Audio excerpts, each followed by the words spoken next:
Very good morning to all the students. GST का lecture हम लोग शुरू करने वाले हैं। हमारा जो लास्ट लेक्चर हमारा हुआ था उसमें हमने कंपोजिशन स्कीम पर डिस्कशन करना शुरू किया था। कंपोजिशन स्कीम क्या होती है, what is meant by composition scheme. तो उसमें हमने कल काफ़ी डिस्कशन किया। मैंने आपको डिफरेंस बताया कि जो नॉर्मल जीएसटी का स्कीम होता है और जो कंपोजिशन स्कीम होता है उसमें क्या फ़र्क होता है, ये भी हमने कल डिस्कस किया। तो एक डायग्राम हमने कल डिस्कस किया था। देखिए, इस तरीके का एक डायग्राम हमने कल देखा था सभी ने कि नॉर्मल जो जीएसटी होता है वो कैसे काम करता है और जो कंपोजिशन स्कीम होता है वो कैसे काम करता है। तो नॉर्मल जीएसटी पे क्या होता है कि जो भी आप परचेसिंग करते हो, ओके, ये देखिए, जो भी आप परचेसिंग कर रहे हो और जो भी आप सेलिंग कर रहे हो, दोनों पे आपको जीएसटी जो है वो सेलिंग पे आपको जीएसटी कलेक्ट करना होता है और जो आप परचेस करते हो उस पे आपको जीएसटी पे करना होता है। ओके, तो फाइनली आप जब गवर्नमेंट को पैसा पे करते हो तो जितना भी आपने जीएसटी कलेक्ट किया है उसमें से जितना भी आपने जीएसटी पे किया है वो माइनस करके जो बचा हुआ अमाउंट है उस पर आप उतना अमाउंट आप जीएसटी पे करते हो। ओके, देखिए, ये हमने कल डिस्कस किया था, नॉर्मल स्कीम में होता है। ओके, लेकिन ये जो स्कीम होती है ना, इसमें बहुत सारे व्हाट वी से कंप्लायंसेस होते हैं, बहुत सारे फॉर्म भरने होते हैं, हर महीने आपको रिटर्न फाइल करना होता है, टाइम टू टाइम बेसिस में टैक्स पे करना होता है, डिटेल्ड अकाउंट मेंटेन करना होता है, इन्वॉइसिंग करनी पड़ती है। ओके, तो जो छोटा बिजनेसमैन होगा या जो छोटा व्यापारी होगा वो ये सब चीज़ों पे हो सकता है ऐसा कि ना वो ये सब चीज़ों पे ध्यान दे पाए। तो एक छोटे व्यापारी के लिए, छोटे बिजनेसमैन के लिए, जिनकी छोटी शॉप से, वैसे लोगों के लिए यहाँ पे कोई एक दूसरा स्कीम गवर्नमेंट ने निकाला है जिसे कहते हैं कंपोजिशन स्कीम। कंपोजिशन स्कीम में आपको हर परचेस और सेल पे जीएसटी वसूलना नहीं होता। डायरेक्टली जो आपका टर्नओवर होगा, जितना भी आपका टर्नओवर होगा, जैसे हमने कल के एग्जांपल में डिस्कस किया था 75,000 रुपीज का turnover. Okay, just wait a minute.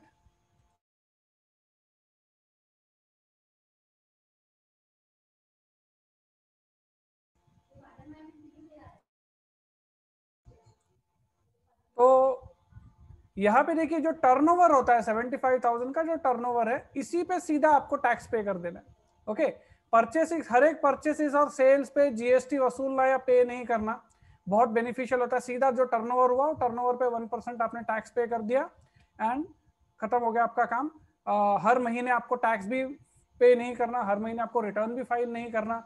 Quarterly एक बार, क्वार्टर में या मतलब 3 महीने में एक बार आपको रिटर्न फाइल करना है और टैक्स पे कर देना है गवर्नमेंट को, बस उतना ही काम होता है। एक ही रिटर्न होता है और एक ही बार टैक्स पे करना होता है। Okay, so it's very simple. Okay, it's very simple as compare to the conventional scheme. तो ये हमारा कल डिस्कशन चल रहा था, आज इसी को थोड़ा सा आगे हम लोग ले जाएंगे। ओके, कंपोजिशन स्कीम को।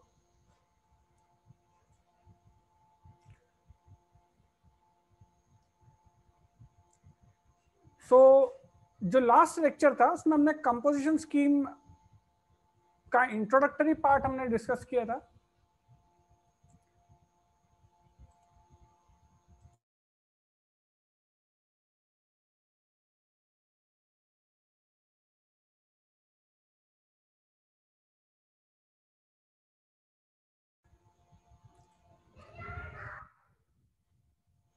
Yes, sorry for some disturbances. तो we were on composition scheme. Last lecture में हमने कंपोजिशन स्कीम का इंट्रोडक्टरी पार्ट डिस्कस किया था। Now let us move ahead. Okay, कल हम यहां तक पहुंचे थे कि कौन से लोग ऐसे हैं, what category of people can not opt for composition scheme. Okay, कौन से लोग कंपोजिशन स्कीम के लिए ऑप्ट नहीं कर सकते। तो जो आइसक्रीम मैन्युफैक्चरर्स होते हैं, पान मसाला मैन्युफैक्चरर्स होते हैं या टबैको मैन्युफैक्चरर्स होते हैं, ये लोग जो मैन्युफैक्चरर्स होते हैं ये कंपोजिशन स्कीम में नहीं जाते। एक और चीज मैंने आपको कल बताई थी कि अगर आप कोई भी तरीके का इंटर स्टेट सप्लाई करते हो, कोई भी तरीके का इंटरस्टेट सप्लाई, छोटे से छोटा अगर इंटरस्टेट सप्लाई रहा, स्टिल आप जो है वो you can not take the benefit of composition scheme. वैसे ही जो कैजुअल टैक्सेबल पर्सन या जो फॉरेन नेशनल्स हो गए वो कंपोजिशन स्कीम के अंदर नहीं पार्टिसिपेट कर सकते। और फाइनली अगर आप किसी ई कॉमर्स ऑपरेटर के थ्रू बिजनेस करते हो, ओके अगर आप किसी ई कॉमर्स ऑपरेटर के थ्रू बिजनेस करते हो तो अगेन आप जो है वो you can not take the benefit of the composition scheme. Okay, तो ये हमारा कल तक यहाँ तक डिस्कशन हुआ था, मैंने एग्जांपल्स के साथ ये सब चीजें हमारी डिस्कस की थी। आज आगे बढ़ते हैं। Following are the conditions which must be satisfied in order to opt for composition scheme. Composition scheme में अब देखो आपको मैंने मीनिंग समझा दिया, हमने देख लिया कंपोजिशन स्कीम क्या होता है, कितना बेनिफिशियल होता है, बहुत कम कंप्लायंसेस होता है, टैक्स का रेट भी कम होता है। लेकिन कौन से लोग, या आपको अगर कंपोजिशन स्कीम में जाना है तो कौन से कंडीशंस आपको सेटिस्फाई करने होंगे, वो एक एक करके हम लोग डिस्कस करते हैं। ओके, तो पहला कंडीशन क्या है कि जो भी डीलर रहेगा, okay, the dealer can not claim input tax credit on goods supplied by him. जो भी आप गुड्स सप्लाई कर रहे हैं उस पे इनपुट टैक्स क्रेडिट आप क्लेम नहीं कर सकते। ये क्या होता है, इनपुट टैक्स क्रेडिट क्या होता है? तो फिर से हमारा जो कल का डायग्राम है उसी पे हम लोग जाते हैं, वहां से ही मैं आपको समझाता हूं कि इनपुट टैक्स क्रेडिट क्या होता है। ये डायग्राम ध्यान में आ रहा है सभी को? कल बनाया था हमने, याद है ये सभी को डायग्राम? ये समझ में आया था सभी को? यस सर, डिस्कस किया था, ये समझ में आया था? ओके, तो देखो यहाँ पे है ना, देखो टैक्स जो है, जीएसटी का जो टैक्स है वो दो अलग अलग जगह पे पे हो रहा है। एक जगह पे आप कलेक्ट कर रहे हो 15 रुपए और एक जगह पे आपने ऑलरेडी पे कर दिया है 10 रुपये। ओके, और जब जीएसटी पे करने की बारी आ रही है तब आप क्या कर रहे हो कि ये 15 रुपए जो आपने कलेक्ट किए, गुड्स बेच के जो जीएसटी कलेक्ट किया 15 रुपए का, इसमें से जो जीएसटी आप ऑलरेडी पे कर चुके हो 10 रुपए का, वो माइनस कर रहे हो। ओके, तो ये जो 15 रुपए का टैक्स होता है ना, इसे कहते हैं आउटपुट टैक्स। आउटपुट टैक्स क्यों? मतलब बाहर जो गुड्स बेच रहे थे हम, ओके, जो गुड्स हम बाहर बेच रहे थे उस पे कलेक्ट किया हुआ टैक्स, ये टैक्स हमें गवर्नमेंट को पे करना है। ओके, इसे क्या कहते हैं हम लोग? Output tax. और ये जो टैक्स है 10 रुपए का, इसे कहा जाता है input tax. Input tax. Okay, input tax क्यों कहा जाता है? कि ये जो टैक्स है, जब हमने जो कच्चा सामान खरीदा था, रॉ मटेरियल्स या जो भी आपने गुड्स खरीदे थे और फिर उसको बेचे, तो जब आपने खरीदी की थी तब आप ऑलरेडी जो टैक्स पे कर चुके, ओके, तब आप ऑलरेडी जो टैक्स पे कर चुके, उस टैक्स को कहते हैं इनपुट टैक्स। ये कंसेप्ट क्लियर हुआ? आउटपुट टैक्स और इनपुट टैक्स का कंसेप्ट क्लियर हुआ? अब यस सर, इनपुट टैक्स का जो अमाउंट होता है वो हमेशा आपको क्रेडिट में मिलता है, क्योंकि आप ऑलरेडी पे कर चुके हो। तो टैक्स में वो हमेशा क्रेडिट में रहता है, मतलब हमेशा क्रेडिट में रहता है, मतलब टैक्स में से वो कम होता है वो अमाउंट। देखो यहाँ पे भी कम हो रहा है ना, आउटपुट टैक्स 15 रुपए है, उसमें से इनपुट टैक्स कम होता है, इनपुट टैक्स का आपको क्रेडिट मिलता है। ओके, टैक्स हमेशा देखो, आप अगर अकाउंटिंग करोगे ना तो जो भी आपका टैक्स अकाउंट होगा ना वो हमेशा डेबिट रहेगा। ओके, डेबिट साइड पे जो भी बैलेंस दिखता है that is the tax payable.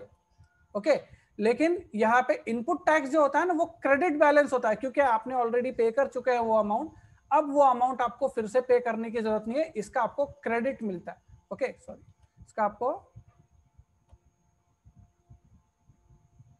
इसका अपने को क्रेडिट मिलता है। ओके, ये अमाउंट अपने को माइनस करते आती है आउटपुट टैक्स में से। ओके, सो ये दो तरीके हैं, इनपुट टैक्स और आउटपुट टैक्स। अब फिर से हमारे नोट्स पे आओ, यहाँ पे क्या लिखा है कि जो डीलर होगा, डीलर मतलब कौन है? हम, यहाँ पे you are the dealer, okay, trader. You can not claim input tax credit on goods supplied by you. आप जो भी गुड्स बेच रहे हो उस पे आप इनपुट टैक्स क्लेम नहीं कर सकते। ये देखो, ये नॉर्मल सिस्टम था, तो यहाँ पे आप इनपुट टैक्स क्लेम कर रहे हो, जीएसटी का ये नॉर्मल सिस्टम है। लेकिन जब आप कंपोजिशन स्कीम के अंदर हो, जब आप कंपोजिशन स्कीम के अंदर हो, तो ये जितनी भी आपने खरीदी की होगी, इस पे जो भी इनपुट टैक्स होगा, ओके, इन्होंने तो आपको जब बेचा होगा तो जीएसटी लगा के बेचा होगा। आपने ये जो 100, 150, 200 रुपए की जो भी चीज खरीदे है, इस पे ऑलरेडी जीएसटी पे कर दिया होगा। लेकिन वो जीएसटी का जो क्रेडिट है, जैसे आपने ऊपर ये 10 रुपए का क्रेडिट लिया था ना, वैसा क्रेडिट आप कंपोजिशन स्कीम में नहीं ले सकते। समझ में आ रहा है? वैसा क्रेडिट आप कंपोजिशन स्कीम में नहीं ले सकते।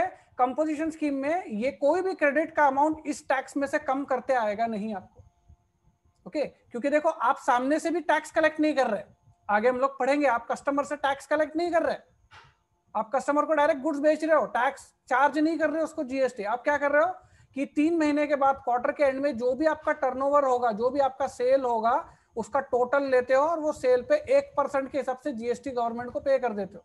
कस्टमर से नहीं खरीदते, कस्टमर से आप कलेक्ट नहीं करते टैक्स। ओके कभी भी आप कंपोजिशन स्कीम के अंदर कस्टमर से टैक्स कलेक्ट नहीं करते और ना ही इनपुट टैक्स क्रेडिट का बेनिफिट लेते हो। Okay this is the first point. ये समझ में आ रहा है आपको what I am trying to say? Composition scheme में जो भी हम खरीदी करते हैं उस पे जो जीएसटी हम पे कर चुके हैं उसका बेनिफिट, उसका क्रेडिट हमको नहीं मिलता। देखो जहां पे ऊपर जैसे हमको क्रेडिट मिल रहा था 10 रुपए का, वैसा क्रेडिट कंपोजिशन स्कीम में नहीं मिलेगा। Is this clear? Yes, sir. Next important चीज देखो, the dealer can not supply GST exempted good. ऐसे गुड्स जो जीएसटी के अंदर एग्जेम्प्टेड है वैसे गुड्स आप सप्लाई नहीं कर सकते। For example wine shop, okay कोई वाइन शॉप वाला है, alcohol for human consumption does not fall under GST. जो वाइन शॉप्स होती है उन पे अभी भी वैट लगता है, 300% से टैक्स लगता है उस पे। ओके गवर्नमेंट के लिए एक major source of revenue, petrol से ज्यादा टैक्स सिर्फ वाइन पर है इंडिया में। तो वाइन शॉप्स पे जीएसटी के अंदर नहीं लाया जा सकता क्योंकि नहीं तो बहुत नुकसान होगा गवर्नमेंट को। अभी गवर्नमेंट को वैट मिलता है 100 to 300%, अलग अलग स्टेट्स में अलग अलग रेट्स है। जीएसटी के अंदर आ गया तो कितना मिलेगा उनको? 18% सिर्फ। ओके तो ऐसे कुछ गुड्स है जो स्पेशली एग्जेम्प्टेड करके रखे हैं, जो जीएसटी के डेफिनेशन के अंदर ही नहीं आते, या गवर्नमेंट ने कुछ गुड्स को स्पेशली एग्जेम्प्ट करके रखा है। तो वैसे गुड्स को अगर आप सप्लाई कर रहे हो तो आप कंपोजिशन स्कीम के अंदर नहीं जा सकते, आप जीएसटी के डीलर ही नहीं बन सकते, आपको वैट पे करना पड़ेगा, आप वैट के अंदर आपको रजिस्ट्रेशन करना पड़ेगा। Okay so this is the second important point, dealer can not supply GST exempted goods. Is this clear? तीसरा पॉइंट जो है वो बहुत ही ध्यान से सुनो, पहले पढ़ लो उसके बाद मैं आपको इसको एक्सप्लेन करता हूं कि रिवर्स चार्ज मैकेनिज्म क्या होगा। देखो ये जो कंसेप्ट है ना, ये जीएसटी जब से आया तब से इंट्रोड्यूस हुआ है, बहुत ही नया कंसेप्ट है और स्टूडेंट्स को काफी हद तक इसमें कंफ्यूजन होता है कि रिवर्स चार्ज होता क्या है।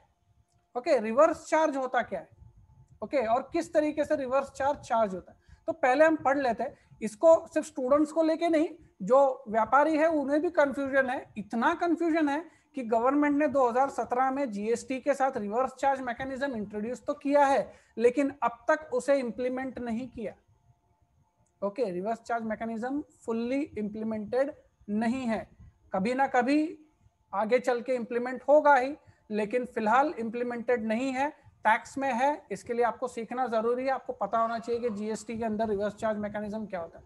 तो पहले पढ़ लो थर्ड पॉइंट क्या है। नॉर्मल जीएसटी के अंदर का रिवर्स चार्ज मैकेनिज्म आगे हम लोग पढ़ेंगे। कंपोजिशन के अंदर का रिवर्स चार्ज मैकेनिज्म क्या होता है देख लो, पहले पढ़ लो just. A tax payer has to pay tax at normal rates for transactions under reverse charge mechanism, for transactions under reverse charge mechanism. अब आप में से बहुत सारे स्टूडेंट्स यहाँ पे ऐसा भी सोचते होंगे कि ये तो क्या है ये रिवर्स चार्ज मैकेनिज्म, या दूसरा भी ऐसा क्वेश्चन आपको ऐसा आता होगा कि ये इतना स्लो क्यों चल रहा है हमारा जीएसटी के लेक्चर्स। ओके क्योंकि आज मेरा दूसरा लेक्चर है और हमने सिर्फ एक पेज कवर किया है, कंपोजिशन स्कीम का आधा पेज पहले का, और ये तो इतना स्लो क्यों चल रहा है। तो ऑब्वियसली हम लोग स्लो ही जाएंगे क्योंकि ये बहुत ही नया टैक्स है और मैं चाहता हूँ कि आपको ये बहुत अच्छे से समझ में आए, कोई भी टाइप का कंफ्यूजन नहीं रहना चाहिए। इसके लिए एक एक टर्मिनोलॉजी में बहुत ध्यान से आपको समझा रहा हूँ, बहुत ध्यान से सुनना है रिवर्स चार्ज मैकेनिज्म क्या होता है। Okay because it's a very important provision. उसके बाद इसकी इंप्लीकेशंस बाद में देखेंगे, पहले तो ये समझो कि रिवर्स चार्ज मैकेनिज्म क्या होता है।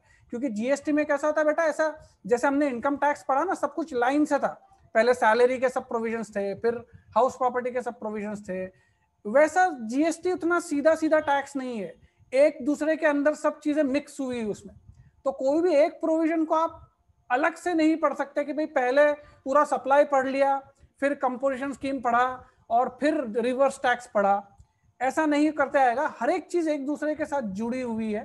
तो जब हम जीएसटी पढ़ेंगे तो एक एक कंसेप्ट हमको क्लियर करते जाएंगे तो ही वो आगे का समझेगा। यहाँ पे सिर्फ इतना बोल के हमने छोड़ दिया कि हाँ, tax payer has to pay tax at normal rate for transaction under reverse charge mechanism, तो किसी को भी आपको आई डोंट थिंक कि समझेगा कि ये क्या है। पहले तो क्वेश्चन आपके दिमाग में ये आएगा कि रिवर्स चार्ज मैकेनिज्म क्या है, फिर नॉर्मल रेट क्या होता है, और फिर टैक्स पेयर नॉर्मल रेट क्यों पे करेंगे अगर वो कंपोजिशन स्कीम के अंदर आ रहा है।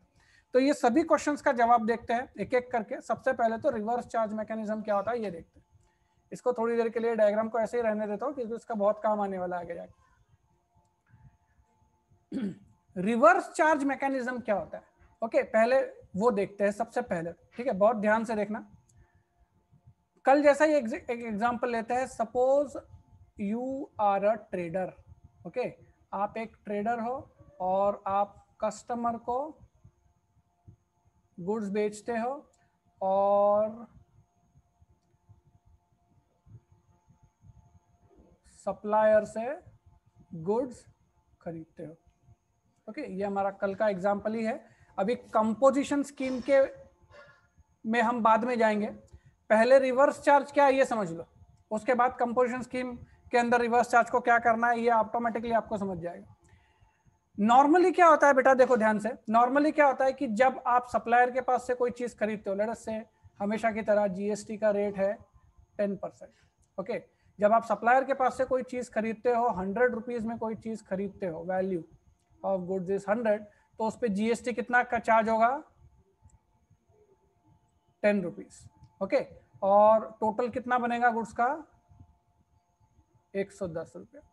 सपोज इसी गुड्स को आप 150 रुपए में कस्टमर के पास बेच रहे हो, जीएसटी कितना चार्ज करोगे आप इस पे, 15 रुपीज, ओके, और वैल्यू कितना हो जाएगा गुड्स का, 165। कल जैसे डिस्कस किया था सेम, ये है इनपुट क्रेडिट, ये है आउटपुट क्रेडिट, और जब जीएसटी पे करने की बारी आएगी तब आप क्या करोगे, आउटपुट क्रेडिट माइनस आउटपुट का tax minus input tax credit minus करके जो बचता है वो आप जीएसटी पे करोगे, ठीक है। This is how normal GST system works. अब यहां पे मेरा एक आपसे क्वेश्चन है, अगर ये सप्लायर, ओके, अगर ये सप्लायर जीएसटी के अंदर रजिस्टर्ड ही नहीं है, ओके, अनरजिस्टर्ड सप्लायर है, क्यों, देखो जीएसटी में एक लिमिट है कि ऐसे लोग जिनका टर्नओवर 40 लाख रुपए से ऊपर होता है, ये फर्स्ट चैप्टर में हमने सीखा था, वही लोग जीएसटी के अंदर रजिस्ट्रेशन करेंगे। याद आ रहा है क्या प्रोविजन मैंने जो सिखाया था?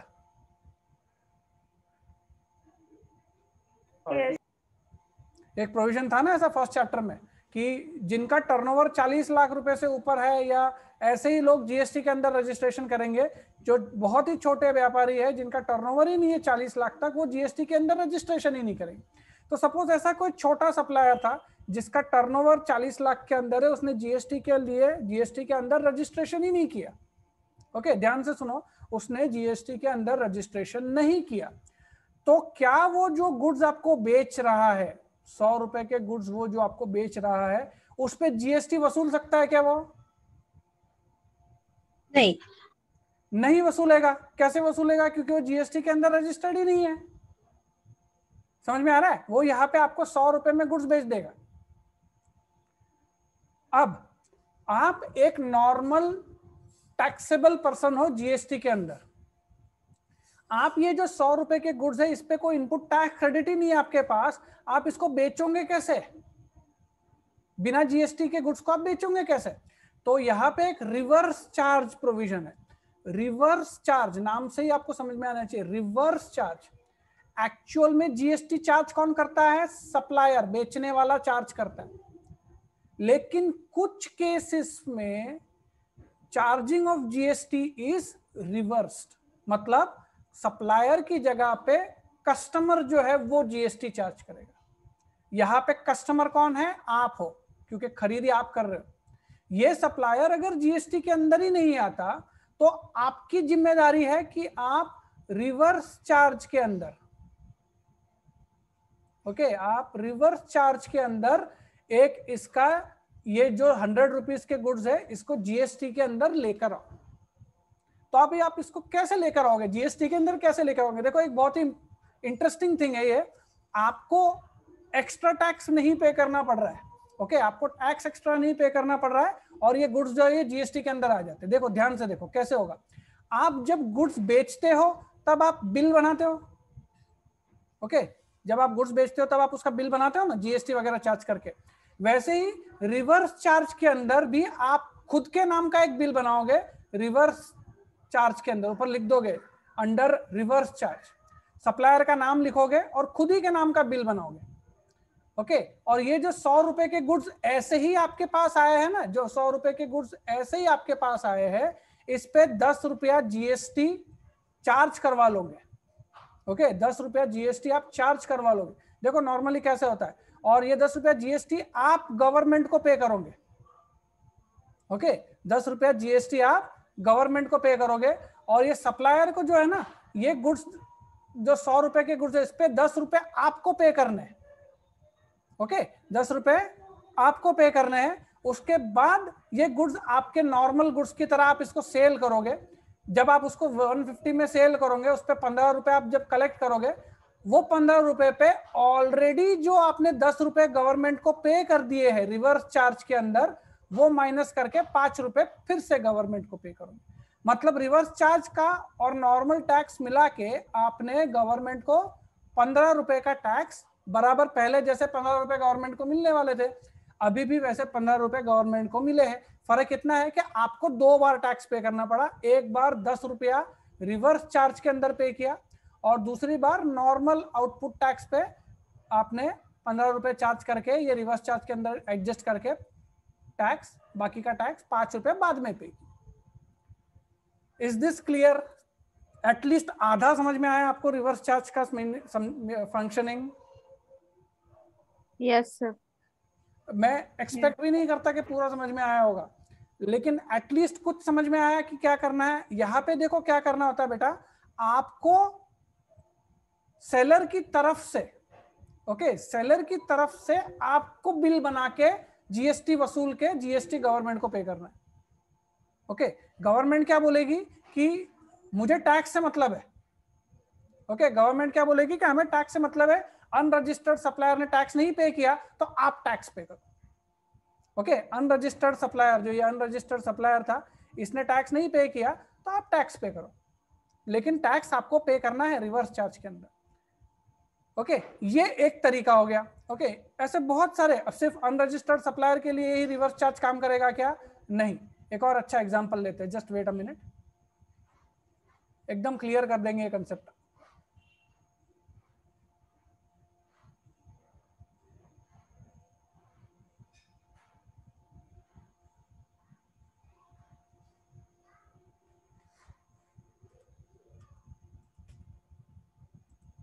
Let me clear all these things.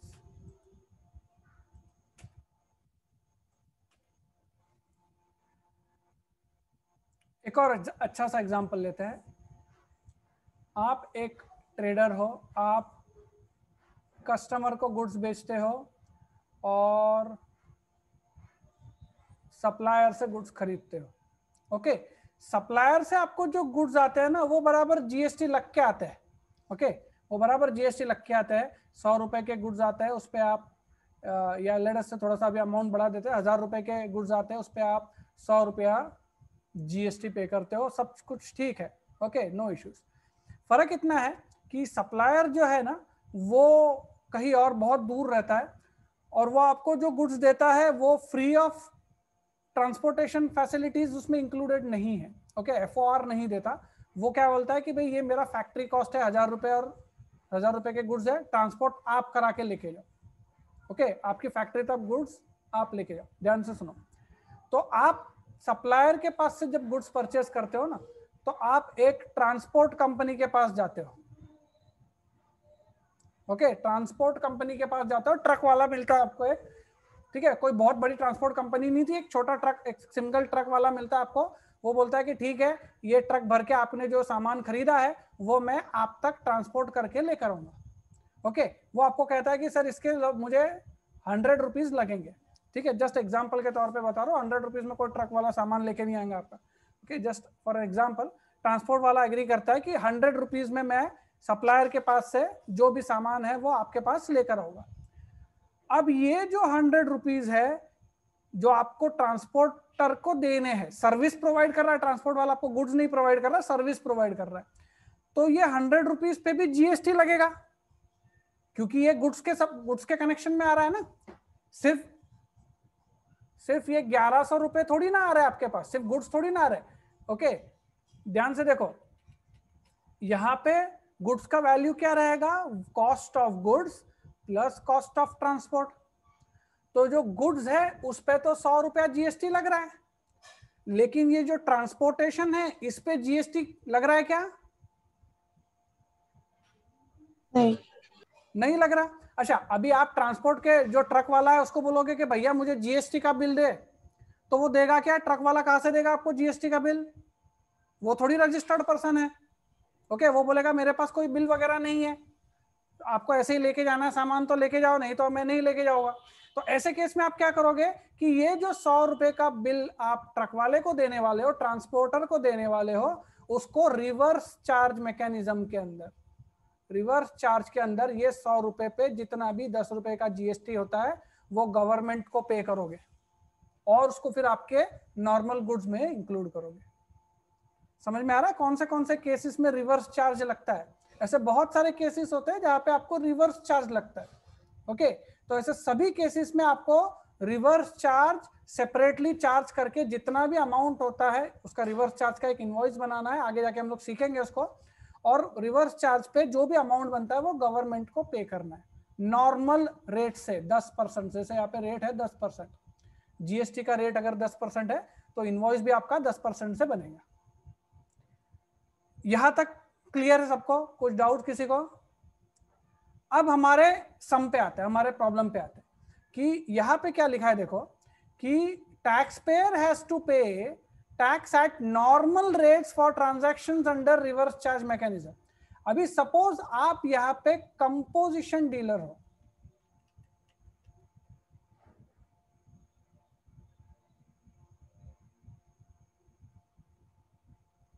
Okay, आप यहाँ पे कंपोजिशन डीलर हो, मतलब आपको इनपुट पे तो टैक्स पे करना नहीं है।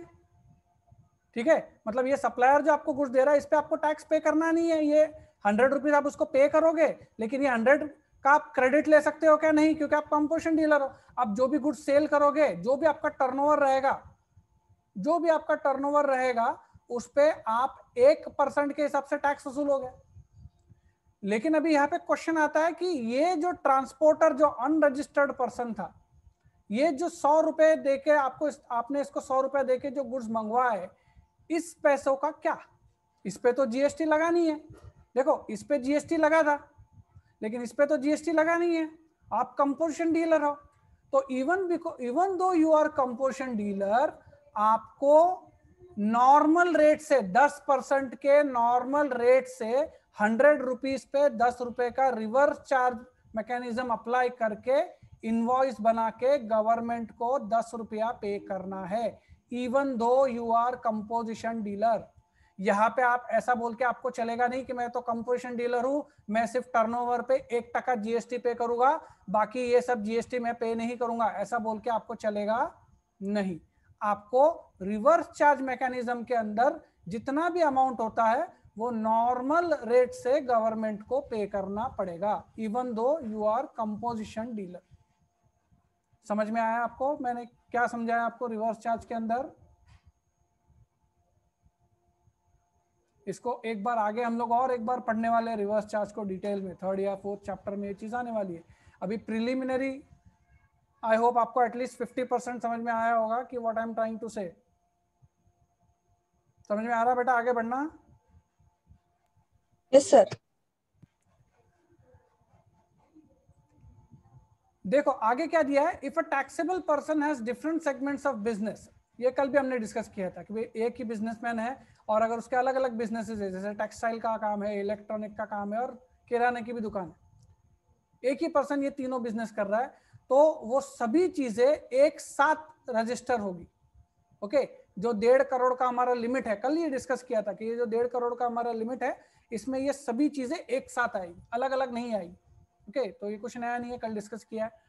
आपकी जो भी बिजनेस की दुकान होगी, फैक्ट्री होगी, जो भी होगी, वहां पे आपने ऐसा साइन बोर्ड लिखा होगा ना, ABC एंटरप्राइज या XYZ दुकान वगैरह, जो भी नोटिस साइन बोर्ड आपका होगा, वहां पे आपको आपके नाम के साथ साथ विजिबल हैंडराइटिंग में कंपोजिशन टैक्सेबल पर्सन, ठीक है, आपकी दुकान के बाहर, आपके दुकान के नाम के नीचे कंपोजिशन, अगर आप टैक्सेबल कंपोजिशन डीलर हो तो आप कंपोजिशन टैक्सेबल पर्सन हो, ये लिखना जरूरी है आपकी दुकान के बोर्ड पे, आपके बिजनेस के बोर्ड पे, आपकी फैक्ट्री का जो बोर्ड होगा उस पे कंपोजिशन टैक्सेबल पर्सन लिखना जरूरी है। वैसे ही जो भी आप बिल बनाते हो, अब देखो यहाँ पे वर्ड क्या यूज हो रहा है, टैक्सेबल पर्सन जो है ना, कंपोजिशन पर्सन जो है वो बिल ऑफ सप्लाई बनाता है। ये कहीं पे लिख लेना, जो कंपोजिशन डीलर होगा ना, वो देखो नॉर्मल टैक्स पेयर जो होगा वो टैक्स इनवॉइस बनाएगा।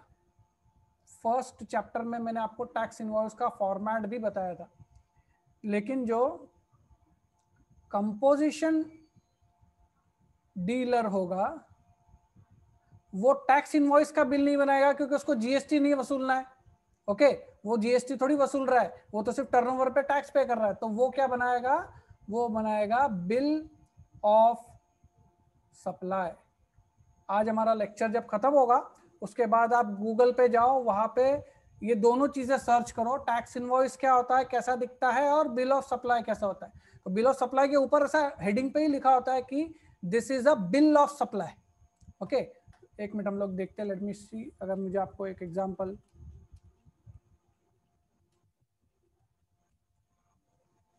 दिखाते हैं तो I will definitely show you.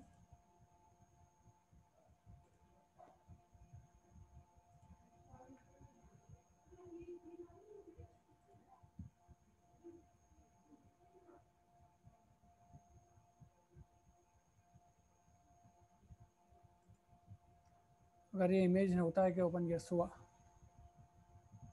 देखो ये बिल ऑफ सप्लाई। ओके, थोड़ा सा इमेज का क्वालिटी खराब है, इसके लिए पूरा ज़्यादा क्लियर नहीं दिखेगा, लेकिन you can see some things. यहाँ पे देखिए कुछ चीज़ें, let me annotate, name of supplier दिखेगा यहाँ पे आपको। ओके, बिल ऑफ सप्लाई ऊपर लिख के प्रोमिनेंटली ऊपर कहीं पे लिखा होगा बिल ऑफ सप्लाई। एक मिनट रुको, एक मिनट, ये बिल ऑफ सप्लाई है क्या? यस, बिल ऑफ सप्लाई नहीं है, ये टैक्स इनवॉइस है, sorry, this is not bill of supply.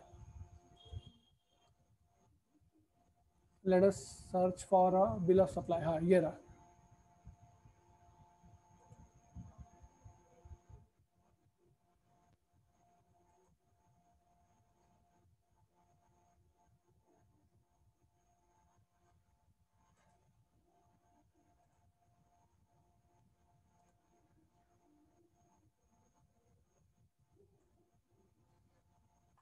Bill of supply, देखो ये दिख रहा है बिल ऑफ सप्लाई आपको। यहाँ पे देखो ऊपर क्या लिखा है, टैक्स इनवॉइस नहीं लिखा, क्या लिखा है, bill of supply, Shri Ganesh catering services, उनका GSTN नंबर वगैरह लिखा है।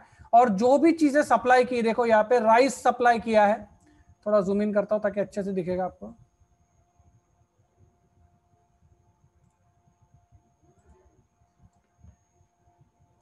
देखो HSN कोड चावल का 55 रुपए किलो के हिसाब से 50 किलो चावल 2750।